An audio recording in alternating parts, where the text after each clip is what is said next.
Magandang umaga mga ka-agri. Ang topic natin ngayon ay kakaiba to mga ka-agri kasi i-share ko lang itong nangyari sa alaga naming kambing mga ka-agri. Kasi yung kambing namin ay namatay siya. Kasi huli na kasing umano yung tagapag-alaga ng aming kambing. Pangatlong bisis na to nangyari mga ka-agri, yung baka rin namin at saka kalabaw namatay rin. Mabutit naka yun siya mga ka-agri, naka-insured yun. Kaya ito, i-share ko lang ito para to sa mga nag-aalaga ng hayop, sa mga farmers ba.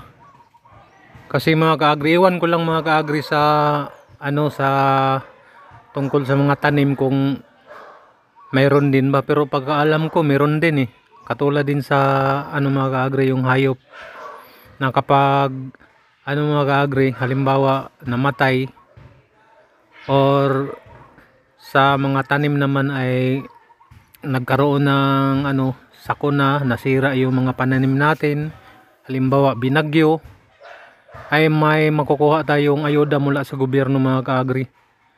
Kaya yung mga hayop talaga natin kailangan i-insured talaga mga ka-agri para may makuha tayo.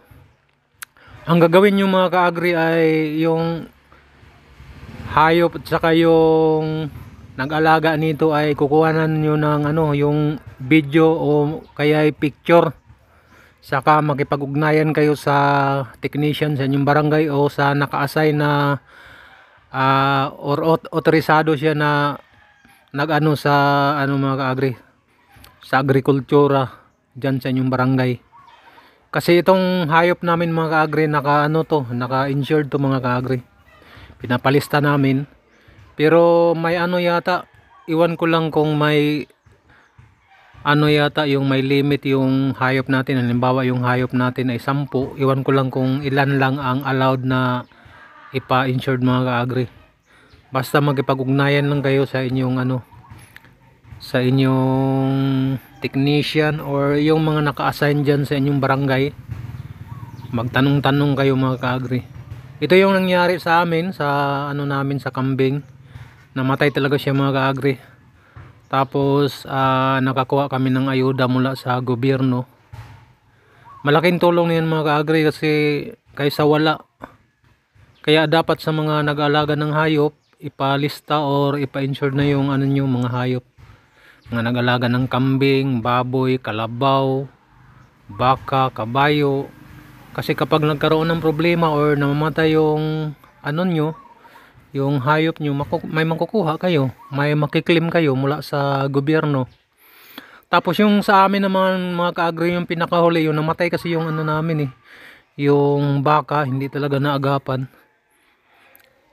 Kasi hindi talaga natin maiwasan mga ka-agri. Katulad nung ngayon, tag-init tapos tag-ulan, bigla lang yung mga iba't ibang uri ng sakit mga ka-agri.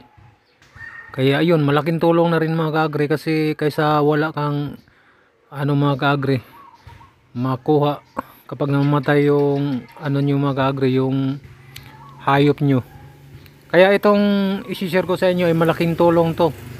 Magtanong-tanong lang kayo dyan sa inyong barangay o di kaya sa inyong munisipyo na naka-assign or naka-in-charge mga ka-agri. Itong namin kambing ay naka-insured to mga ka-agri. Tapos yung nag-alaga ng mga ka-agri, mayroon din siyang makukuha mga ka-agri kasi siya nag-alaga Basta papicturean nyo lang yung yung hayop nyo at saka yung nag-alaga, kasama na siya mga ka-agri.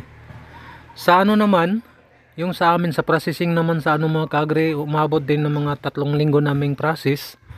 Tapos yung pag naman sa pira mga ka-agri, doon lang hinuhulog sa ML Willier. Pinapadala lang ng gobyerno sa ML Willier, diretso na dito sa amin. Doon namin nakuha yung pira mga ka-agri. At least may makukuha ka mga ka-agri.